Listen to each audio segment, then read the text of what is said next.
On this count, friends, that we have planned for our inaugural session with two leaders who've had the experience of building many such high-performing teams and organizations.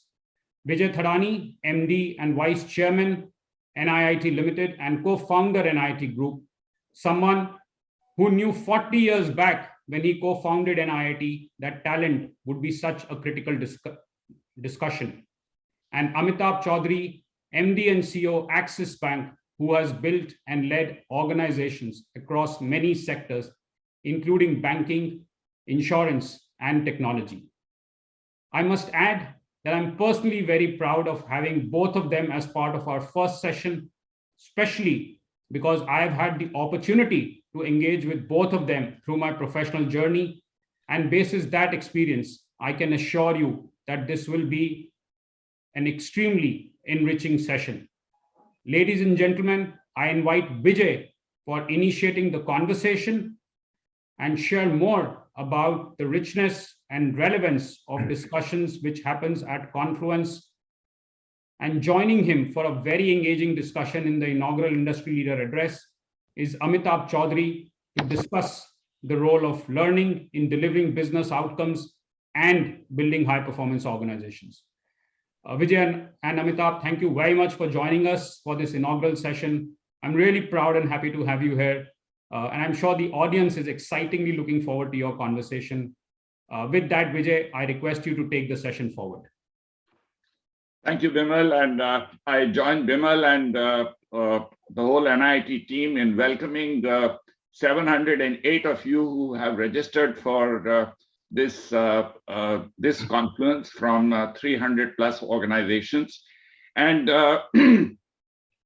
before I introduce Amitabh, which I will do in a few minutes, I just thought I will give you a backdrop of Confluence. The backdrop of Confluence actually comes from our experience, which began in US 16 years ago, when we found that like-minded learning and development professionals do not get an audience or a platform at which they can share their experiences in a frank and open manner. And we created this little platform, which has now become an institution within NIIT. Confluence, the whole thought of Confluence actually came from saying, let this be a conference and training program, which is different. It's actually a conference or a training program. You can say it's a networking event, but I think there is a lot of learning with each one of us go back with. It is about passionate learning and development professionals who started this, very much like you have passionate people from other professions. The most common one, which all of us remember perhaps, is Woodstock, where great musicians would get together and share their music freely. And the Indian version of Woodstock is one which I noticed in Nagaur, where the Sufi music festival happens and Sufi musicians from all over the world come every year and perform for a few days. And actually that led us to the idea of creating Confluence, which is like a Woodstock for the learning and development professionals. Its characteristics are, it's voluntary by invitation. There are no fees involved in attending this. It's a learning for all. Actually, it's a lot of learning for us because we hear all of you talk about your experiences and your practices. We discuss best practices and experiences, but we also find out next practices. The next practices which will help one organization to learn from the other or us to learn from each one of you.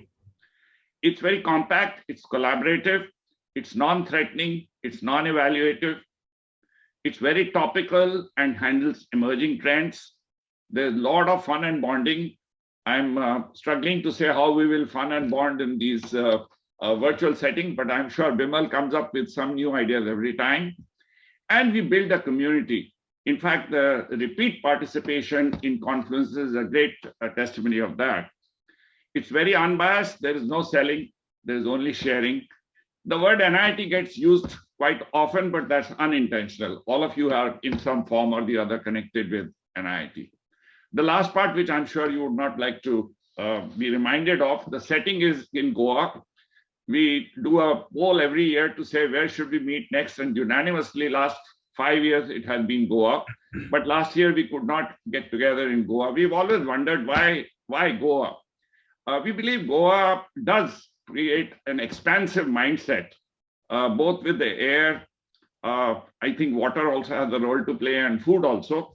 And it's very conducive to learning and community building. So that's the context of Confluence.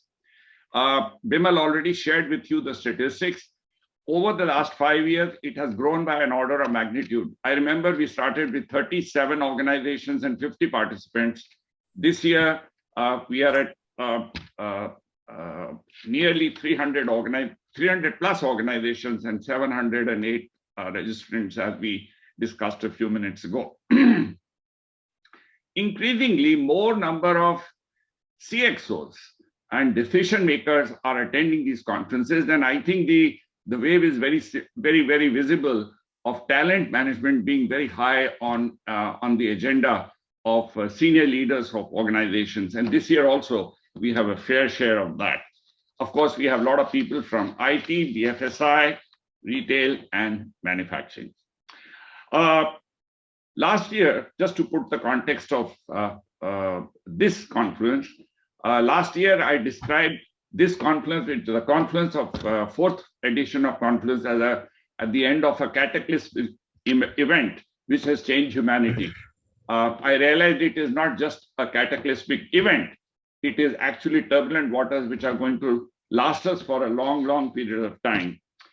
It has tested humanity, society, businesses, government at its extremes, and has brought about some extreme behaviors. And it doesn't seem to end, because it is coming wave after waves, because we have multiple forces at work: digital transformation, climate change, volatile economic environment, and of course, what we used to call pandemic, but now it's an endemic, and it's coming wave after wave. And in this, our vocabularies have changed. Last year, I shared with you the most popular phrase of 2020 was, "Sir, you are on mute."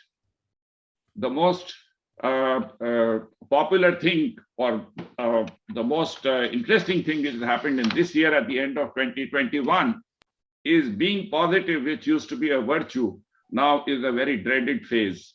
And I hope all of you are keeping yourself safe and not moving towards that positivity which all of us are dreading. In these turbulent waters, businesses are being tossed around in very different ways. Some have capsized, many have managed to survive, but there are some businesses who have harnessed the energy of these waves and created a way forward which is faster than others and built a strong competitive advantage. And for the inaugural session, we have one such leader. He was recently recognized as one of India's best leaders in times of crisis 2021 by Great Places to Work. So congratulations, Amitabh, for that recognition. Indeed, very interesting and important recognition. Amitabh comes with a very diverse and rich experience which spans across banking, all aspects of financial services, insurance, and then technology as well. His formative years were in Bank of America, where he went through various aspects of finance, and then with Credit Lyonnais Securities. And after that, he has been responsible for leading a number of transformations. As managing director and CEO of Infosys BPO, he was instrumental in building the BPO right from its inception, which would have been a great transformation for a company which was very committed to software development alone to get into business process management services, and then making it a very extremely profitable business with presence across 7 countries. After that, I think he had a very successful stint of 9 years at HDFC Life. Under his leadership, HDFC Life has emerged as the finest and most technology-savvy brand in the insurance space today, and it is one of India's largest private life insurers, including a successful IPO, which he led. And now, under his leadership, Axis Bank where he is the managing director and CEO, is undergoing a well-outlined multi-year transformation program, which is expected to catapult the bank to a premier financial institution of the country. So transformation comes naturally to him. That's what I would like to explain to all of you.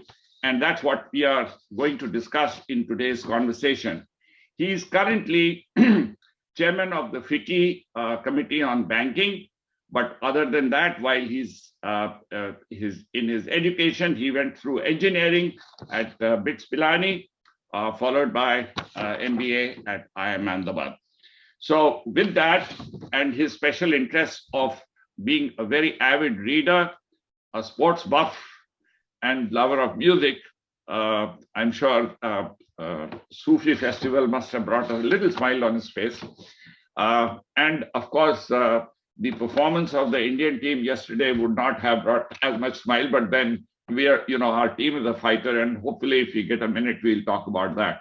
So with that, I would like to open the conversation with Amitabh. First of all, I repeat, congratulations on the recognition, number one. Number two, welcome.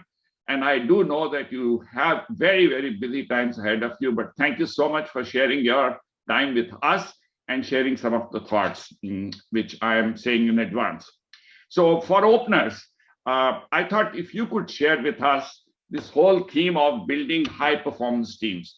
And you have now served 3 organizations in very, very specific capacity and led them in building into high performance organizations.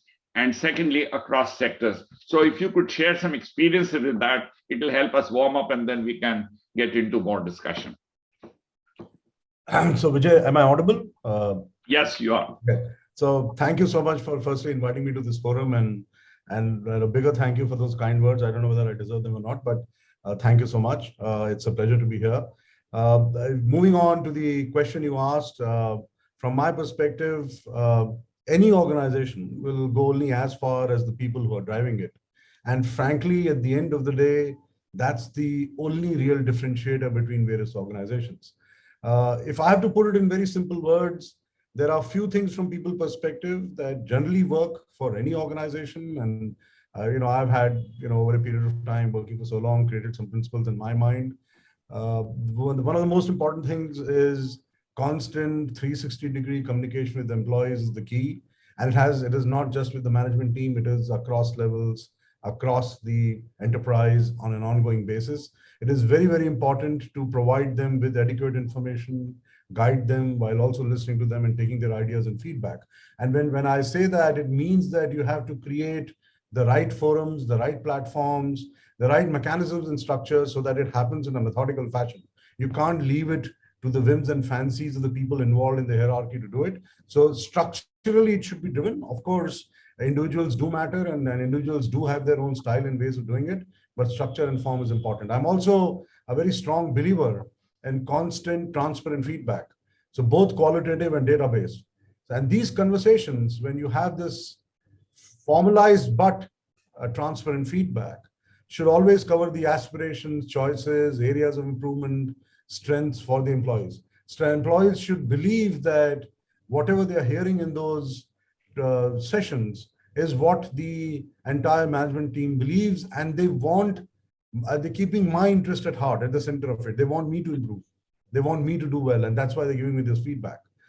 This makes them feel truly involved and an integral part of the organization. That is something which I do regularly. For example, every 6 months, I personally am involved in giving qualitative feedback to almost 75 to 80 leaders in the organization.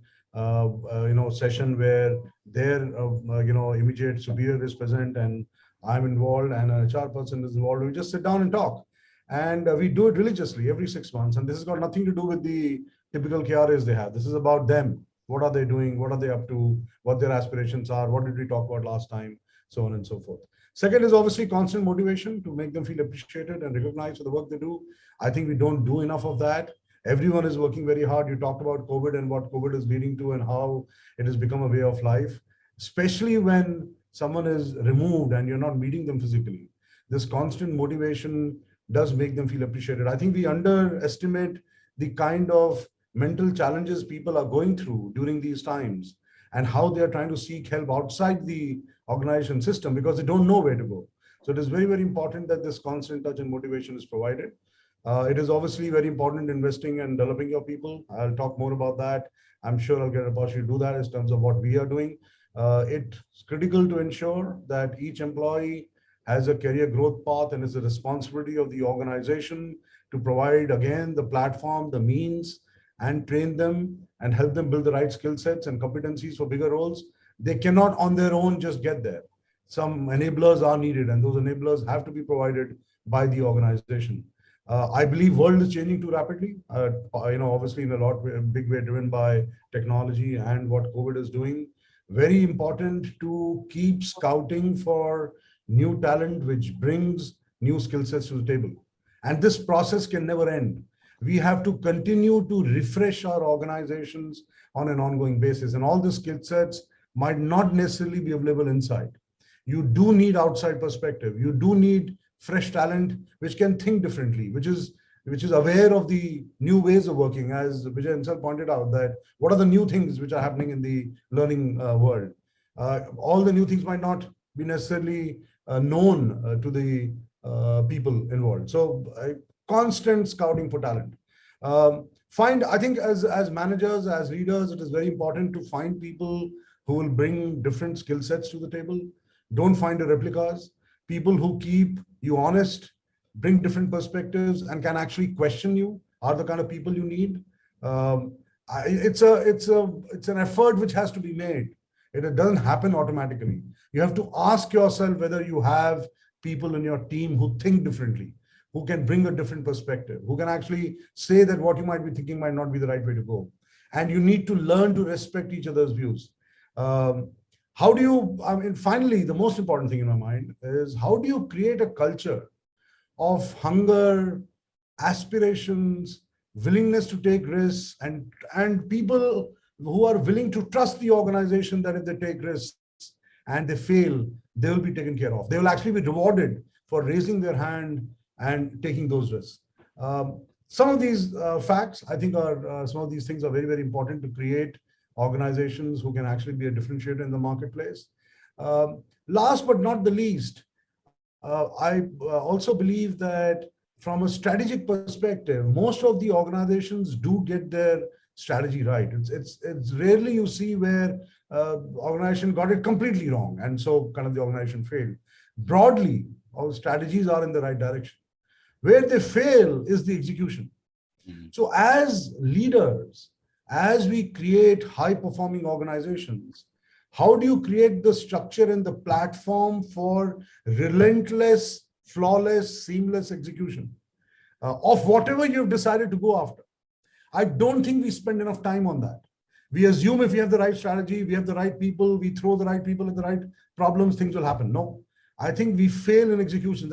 And the difference between two organizations, one which is executing well, one which is slightly behind, over a period of time, the difference gets compounded. And suddenly after 10 years, you realize that one has gone way ahead. And if you really go into the details of where the differences are, it is in that execution of whatever you're trying to do. So whatever you can do as an organization to create an organization which executes better, which executes on whatever has been decided on a day-to-day basis, everyone knows what execution is all about, I think can also create a big difference. Finally, let me just say it's almost impossible to emulate an organization built with knowledgeable, motivated people with the right skill sets. And so whatever time and energy and resources you can spend on creating the right learning organization, I think you will get returns, the best possible returns for yourself. Okay, just a continuing question. You have successfully led transformation across 3 organizations. I think Infosys, which was so deeply entrenched and a wonderful organization and really a case study by itself, to transform it to include BPO. And then HDFC Life, where I think life insurance company, for it to use technology that deeply and then get into an IPO and then build a very successful IPO.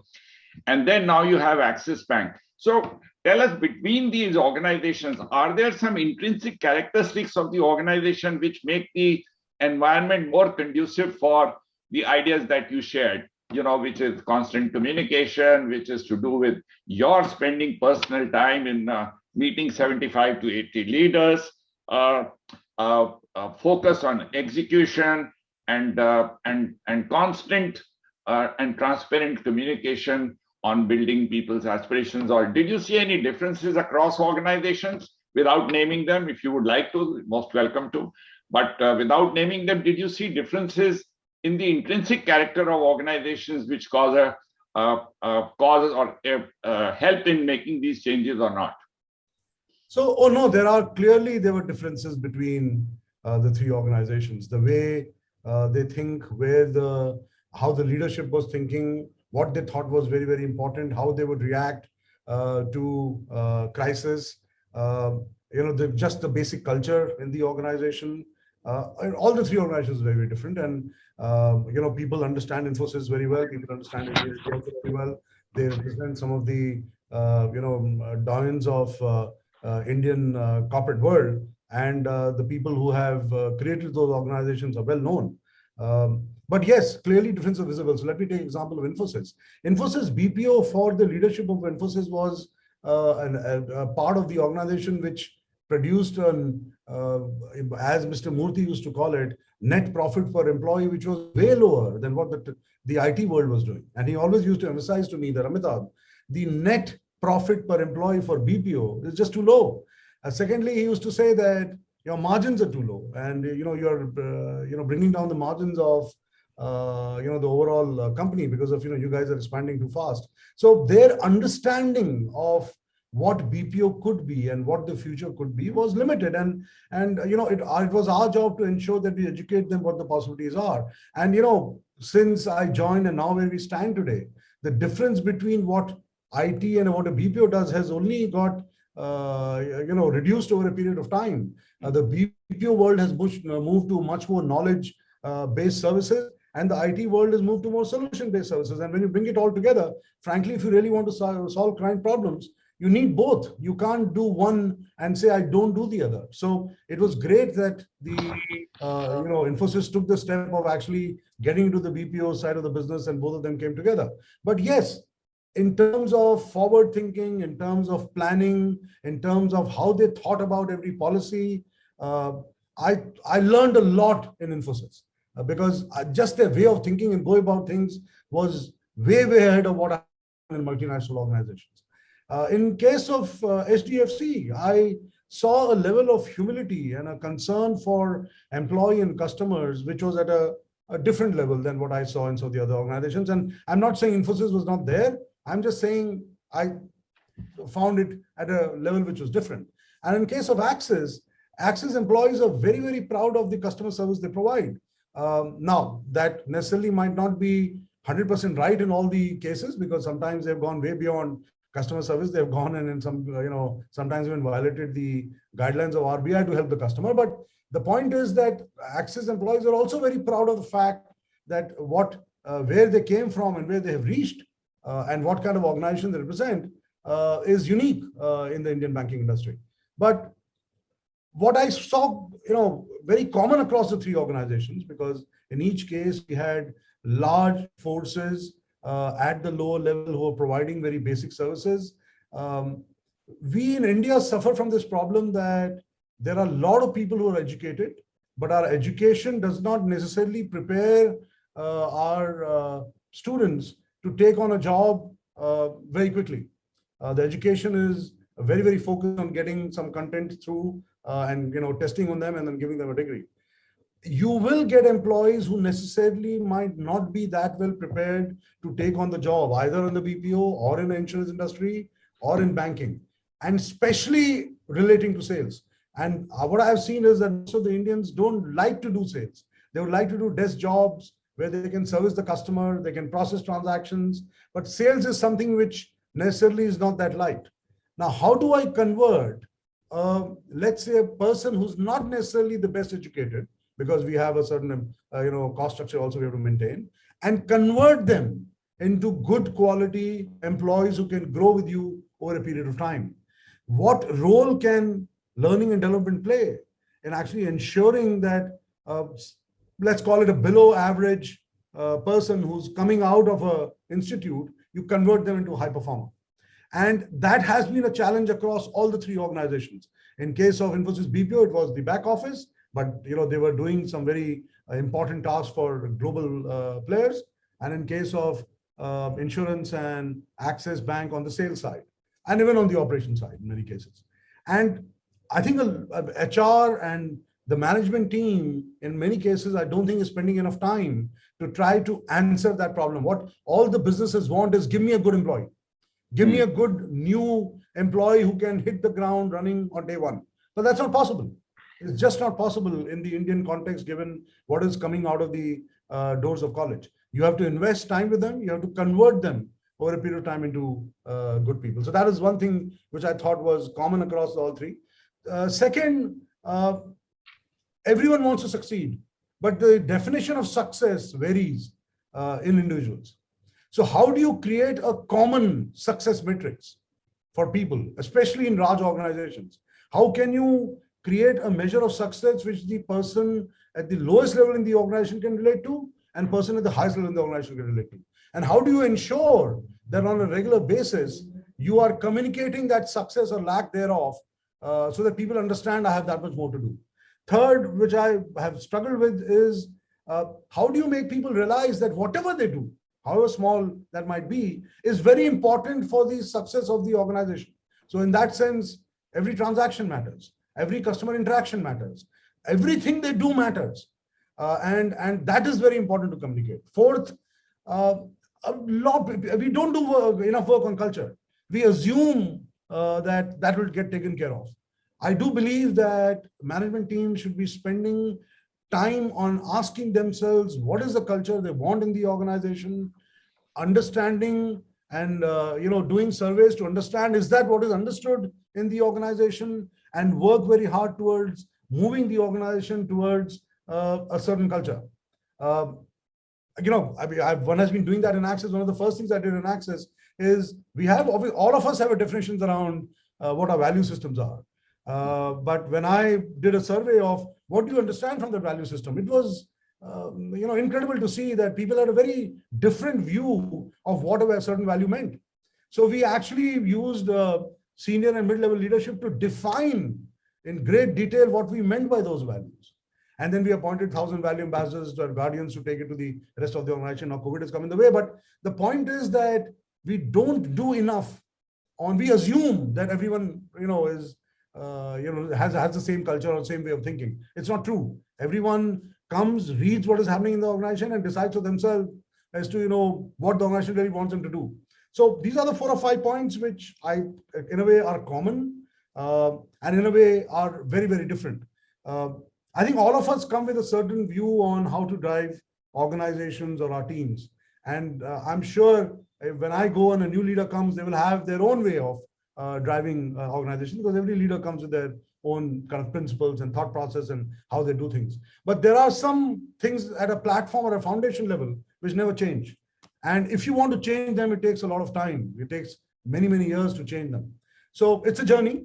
And in each of the organizations, I've gone through that journey. One point I remembered as I was speaking, the level of process discipline I saw in Infosys, I did not see it in either HDFC or Axis Bank. And frankly, if you want to create organizations which last for a long period of time, I believe that without process discipline, well-defined processes, people adhering to those processes, you cannot create long-lasting organizations, because then again, you're leaving things to the whims and fancies of individuals to decide what is right and wrong. I would give very high marks to Infosys on process, how they thought of a process and how they drove it through the system. I think HDFC and Axis were behind. Obviously, in both the organizations, I've tried very hard to push the process mindset in a very, very big way. And that's the other thing which comes to mind. So you're very, very pragmatic. I was just listening to it. You take the deck of cards as dealt out to you, and you say, okay, now from here, how do I use my experiences to build an organization? And I think you've been very modest in saying you just carried some principles from one to another. I'm sure there were challenges, and those challenges would have had to be managed. Let's talk about one challenge. Banking is more, a bank is more a technology company than I think bank. And you have in this a very, very heterogeneous set of people. You have digital natives, which are the large numbers that you are coming in. There are digital nomads, which have come in. And then there are digital, I call them hesitants or conservatives, who say, you know what, I have a few years left, let me lead my life, keep this technology away from me.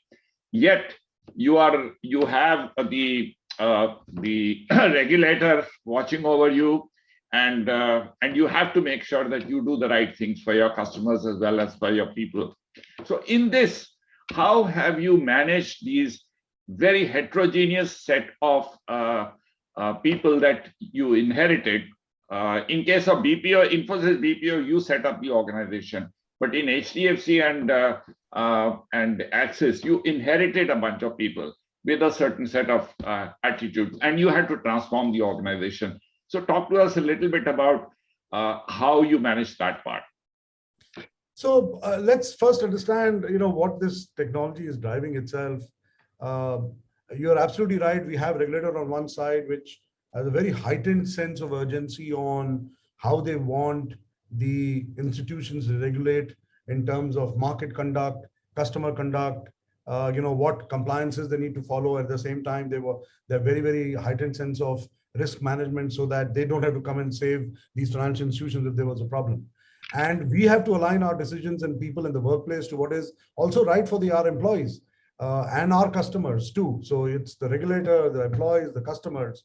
And we, given the scale we have, if we add all the people involved, both directly employed by Axis Bank, our subsidiaries, and then the outsourced employees who work for us, we are talking upwards of 160,000 employees. So when we operate at distributed scale, we have to create policies that are equitable and fair to all our people, whether they are in a small village in Mizoram or our central office in Worli, Mumbai.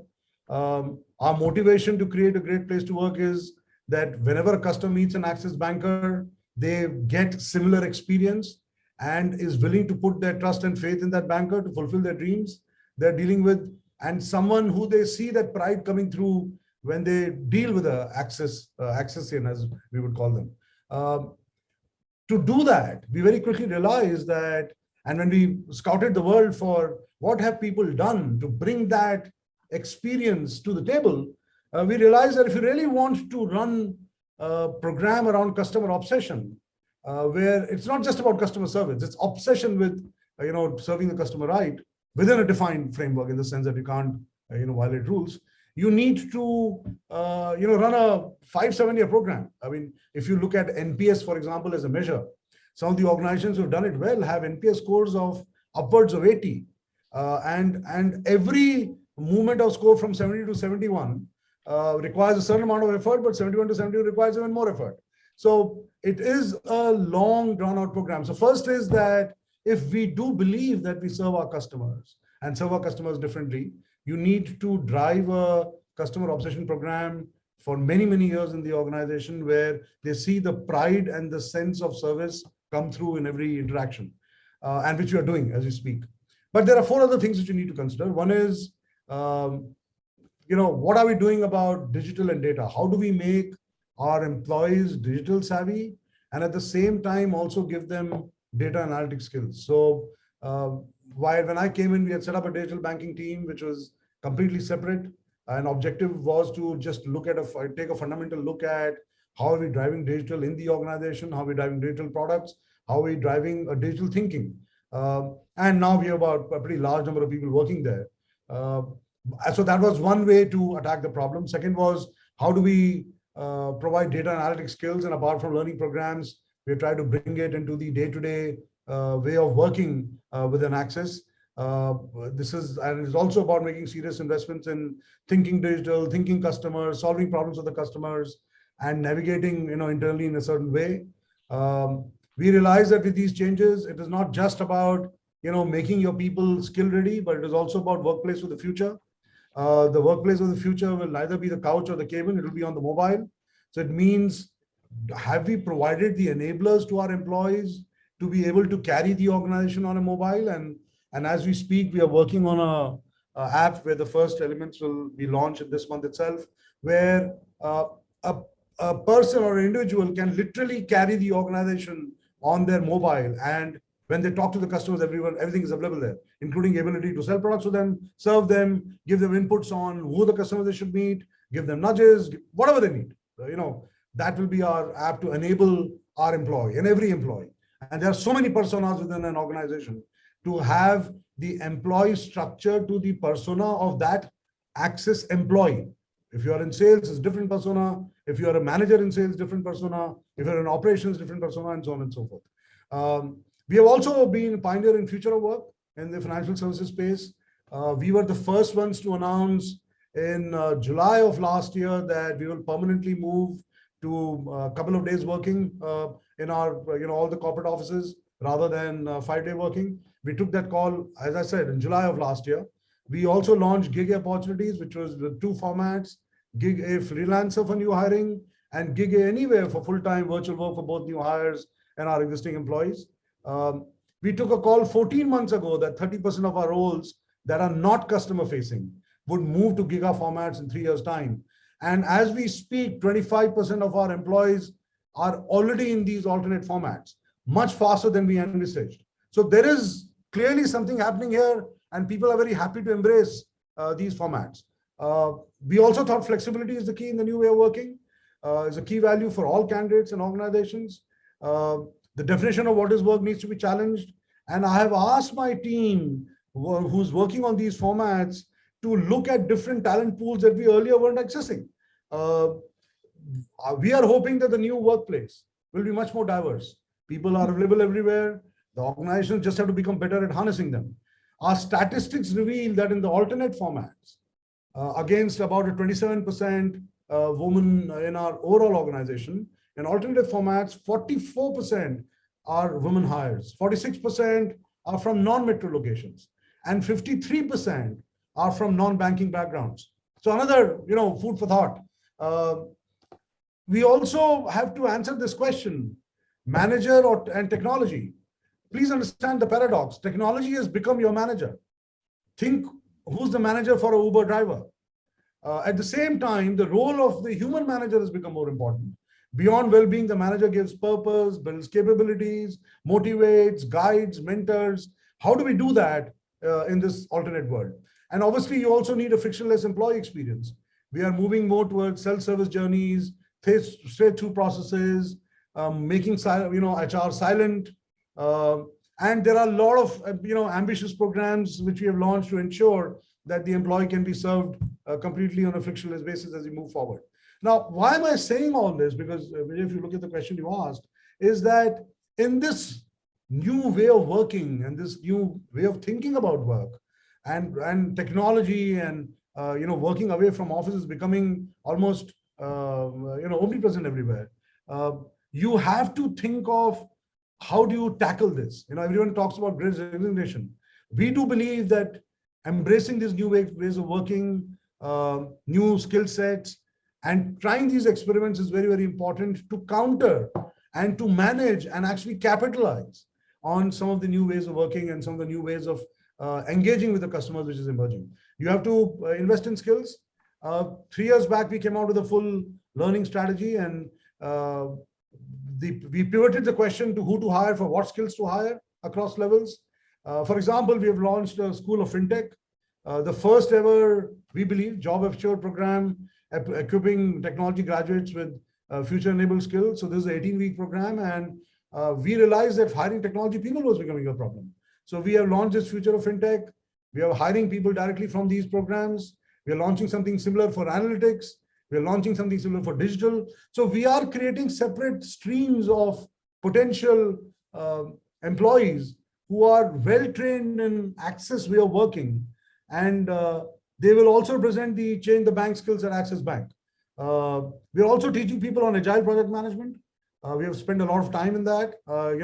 Obviously, the IT companies know that very well, but in banking, we've not been used to it. And by the way, taking people through a training program is not good enough. We know it takes time to get institutionalized, but that's something, again, we are driving. We are trying to align leadership. Leaders have to be ambidextrous now, be on twin tracks, deliver goals in the short term, disrupt in the long term. So we are asking all our leaders to drive transformation projects. For example, in Axis Bank, we have 19 transformation projects, and we have 9 members in our Mancom. Each of them are driving 2 projects, which require them to drive certain programs across the organization. And as part of that, data and digital literate is the key ask. So what we also did was that we asked a firm to help us train people and talk to them about what the new technologies were all about. And frankly, when we started announcing the program, our board also got interested. So we have had about 15 sessions where the entire top leadership and the board of Axis has joined and has been walked through all the new technologies that are emerging. And our intention is to keep it as a constant program where people can come and engage and understand. And as they use some of those technologies in the transformation projects they are driving, they will be more educated about how they can use those technologies. And it will obviously help the organization as we move forward. So our view is that as in this transformation, when you're looking at driving a transformation agenda across the organization, after looking at the context of where the organization is and what you need to do, and you know what transformation projects you're driving, you need to prepare the teams involved to ensure that that transformation agenda is executed properly. For example, giving another example, in Axis, I discovered that there is no one way to run projects. So we came out with one way how the projects would be run under a project management framework. Then we trained people on that. Then we forced people to actually put all their projects on their project management framework. We very quickly realized that people put it out as more a form-filling exercise. So we started reviewing the projects based on that project management framework. Then we realized that, it's a constant effort. And every time something gets accomplished, you raise the bar. So what you're trying to do is make people execute projects under a framework. And the framework forces you to ask all the right questions as you're executing various transformation projects. So it is a journey. And in each of these organizations, when we map out a plan for next 3 or 5 years, we know that everything can't be achieved immediately. You can't force people to go from 0 to 10 overnight. It is a journey they are on. First, show them 0 to 3. Once they get to 3, show them 3 to 6. When they get to 6, and keep asking them that question. When you reach this level, what more can you do? How have you benchmarked? I use this line all the time. I said, if you want to be a leader, are you going to walk on the road which someone has already paid for you? Or are you going to lay a new road? Tell me which new roads are you paving?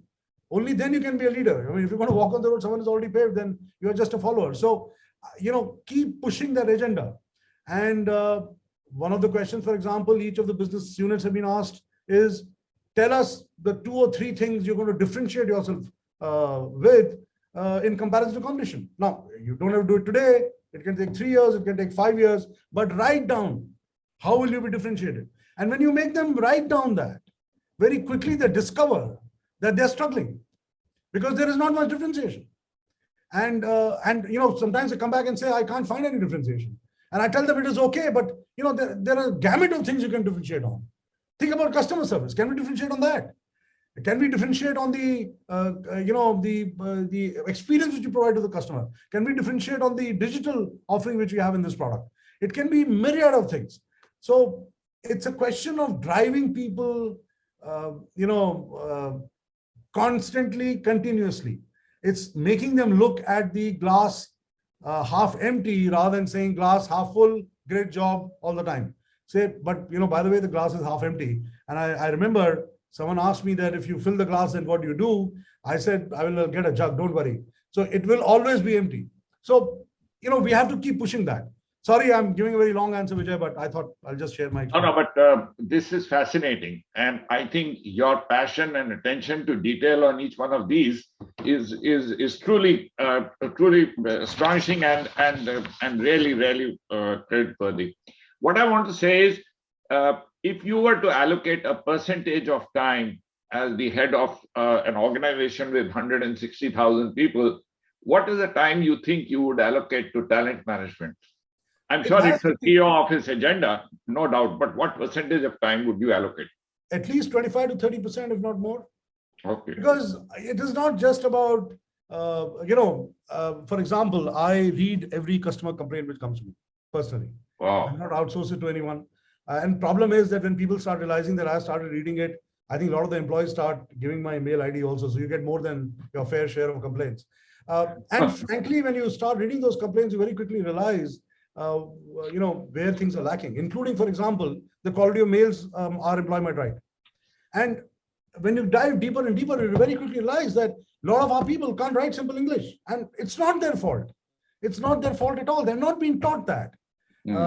And teaching, by the way, someone who's just come out of college and saying, okay, now I'm going to try to teach you grammar and how you're going to write these mails is not an easy task. It's a number of sessions you need to take them through. So it starts from something as basic as that, to teaching them about products, to teaching them about pitching, to teaching them about how to sell. And this, then if you start looking at the entire organization, now we have created 3-4 levels of learning and development across the organization. And I know we are running out of time, but I've been happy to share that, where we have a leadership signature, which is about the top 0.2% of the organization. We have leadership collective, which covers the 3.5%. Then we have leadership base camp, which is 19%. And, we have programs running across all levels in the organization, across all departments in the organization. And it is about behavioral and technical competencies. And whatever we can do to make, enable them more, we are doing that. Our learning budget has gone up significantly over the last couple of years. But the returns will come, and it will take time to come, because attrition rates are also high. But if you keep doing it regularly, religiously, I think the benefits will become available. And you have to believe in that, because it's sometimes very difficult to get an ROI done on investment in learning, because the benefits are diffused. They're not easy to capture. You can always say, by the way, the part of the benefit came not because of learning, because of something else. So you have to believe in it to make the investments on an ongoing basis. Okay. Yes, we are indeed running out of time, but there are two things which I do want to ask. In this whole discussion, we talked about the whole digital transformation and journeys similar to that. But I think the COVID, which is actually of late occupying a lot of our time and attention, how has the bank handled the whole COVID change? And being an essential service, what did you do differently to make sure that your people do land up in offices? How are your middle management able to motivate people to come to office, knowing that they are endangering themselves with a health risk in addition to everything else? So that's one part. And the second part, I will just throw in that part also. What will be your one advice to people on how to handle talent management in these COVID times? Whatever is your learning. So let me answer the first question. I think COVID has been a huge challenge and has tested all of us. People have learned important lessons, had to rise to the occasion and come out with unique solutions. If I was to look at just from a technology perspective, I remember that we have about 400 plus applications on Axis Bank. And when COVID hit us, I think about 11 applications could be accessed by about 400 people. Within 45 days, we moved to 400 applications, 45,000 people. And that's how quickly we moved. First, lesson in COVID was all hands on deck. My lesson during any crisis is to deal with the patients, observe, creative, be creative, be humble, communicate as much as possible. And we also recognize that no one will have all the answers. So we formed a cross-functional team actually in February of 2020, and this was just before, 1 month before the lockdown happened. We had created a cross-functional task force team from the beginning of the lockdown and empowered the team to take the decisions and ensure the operations run seamlessly. This team also obviously relied on the people in the field to take action, because during COVID, we were called an essential service. We had to keep the branches open. And the biggest learning there was that if you talk to people, communicate to them clearly, transparently what you're looking for, Also give them the assurance that the bank will invest whatever it takes to keep them safe, secure, keep the health in mind. People are willing to step up, and we have innumerable stories of how our employees came to the rescue of customers and help customers. During this time, you'll be quite amazed that we have had 4 outreach programs to our customers where we have just called every customer of ours on phone and said, do you need any help? No, we have nothing to sell. You need any help, let us know. And we'll be very happy to help you as a bank. And, you know, when you trust your people, when you tell them, you know what you're doing, we know, and we trust you that you will do it right, they surprise you. So in that sense, you know, our entire team came forward and we had a pretty seamless, shift from working in office to work from home. Very important in this is the role of the leader or the leadership team. It is important to give them a purpose, hold them steadfast, work, hand in hand with them, communicate with them constantly, lead from the front, walk the talk, all those things you have to do. And that's exactly what one did. We had, various, reach outs where we reached out to the families of people involved. We came out with some very specific policies to help our people who were suffering through this crisis. So we created special corpuses for them. We, as luck would have it, because I came from an insurance background when the first COVID wave hit, we forced our employees to accept insurance, which was covering them for anywhere between 10 to 15 times their annual salary. And thank God we did that. And it is 10 to 15 times their annual salary, which meant that during the second COVID wave, when we saw a large number of deaths, people realized the value of what we did and really, really appreciated it. We also created a separate team to help people on the health side, health in terms of just on day-to-day health, plus obviously help on hospitals, help with doctors, help with admissions. And this was not restricted to employees, this was restricted to the, the family and wherever they needed some urgent help. Another lesson which I saw in COVID was storm may be outside, but the solutions are all available inside. And that's where a number of things which we had to find solutions for. We involved people from cross-functional teams and asked them to come up with a solution. And that worked very well. Our mid-level managers felt involved that, yes, they were part of the decision-making process to take it to the rest of the bank.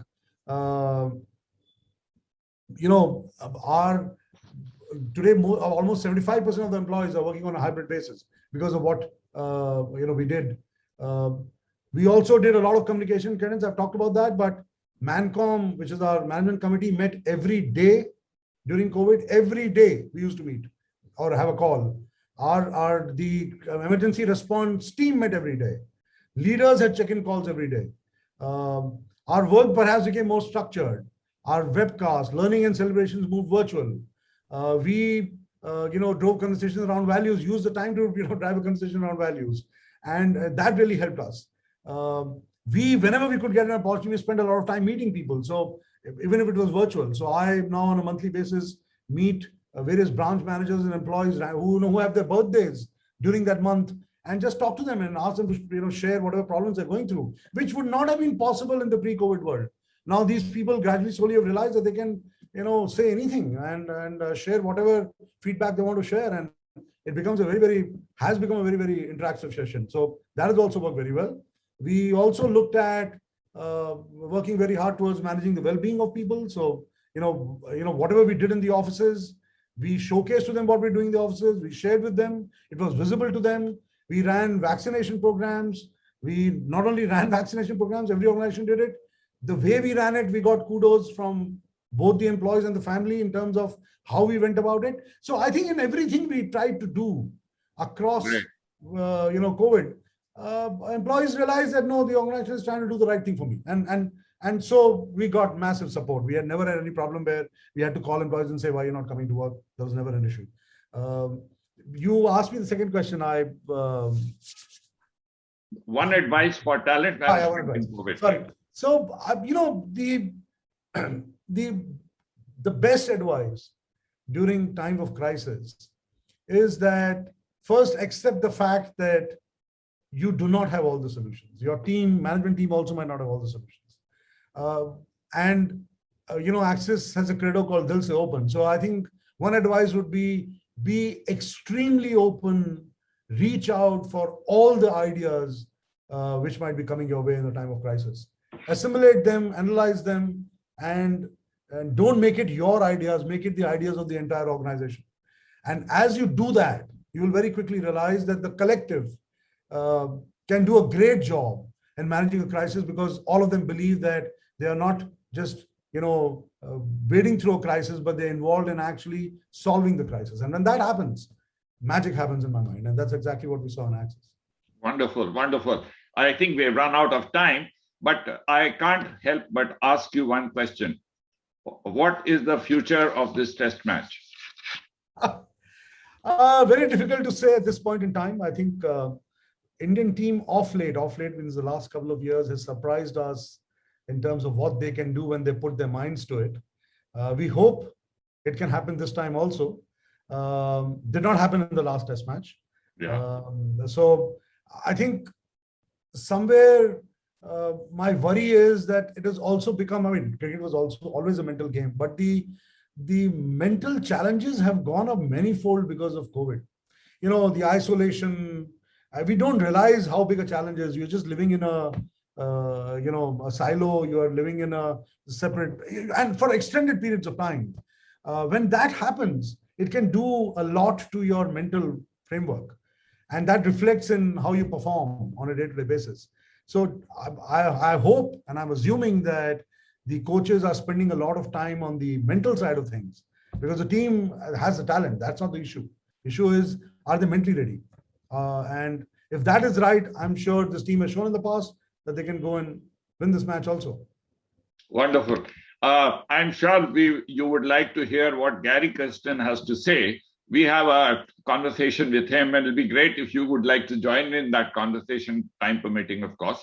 But all that remains right now is to thank you for being very, very generous with your time and sharing so much detail. Obviously, you have been at the forefront of this activity, and I think creating high-performing teams comes naturally to you. And I think the secret mantra of yours is that be there right in the front of the queue, not at the back and helping forces. But I wish I could say some more things, but we have run out of time. So thank you very much, Amitabh. Look forward to having you in person at Goa next year. Hopefully, we'll keep hoping this every year till it happens. Thank you. All right. Thank you very much. And my apologies, Bimal, we went a little bit about over time, but the passion of Amitabh, I think, was clearly visible. So no, I don't think we could have asked for a better start. I think everything I said, Vijay, in my opening comments about having broad, deep, and diverse conversations, I think you and Amitabh covered it in the first session itself. So we couldn't have asked for a better start. And yes, while I would not like to or attempt to summarize the session, but I think two key words that Amitabh said around teams being the only differentiator and execution, and that is also where we are going to end this confluence tomorrow with the session with Gary, which really focuses on creating a winning team and teams which have a focus on execution. But thank you very much, Vijay, for hosting this session for us. With that, Dilip, take it forward.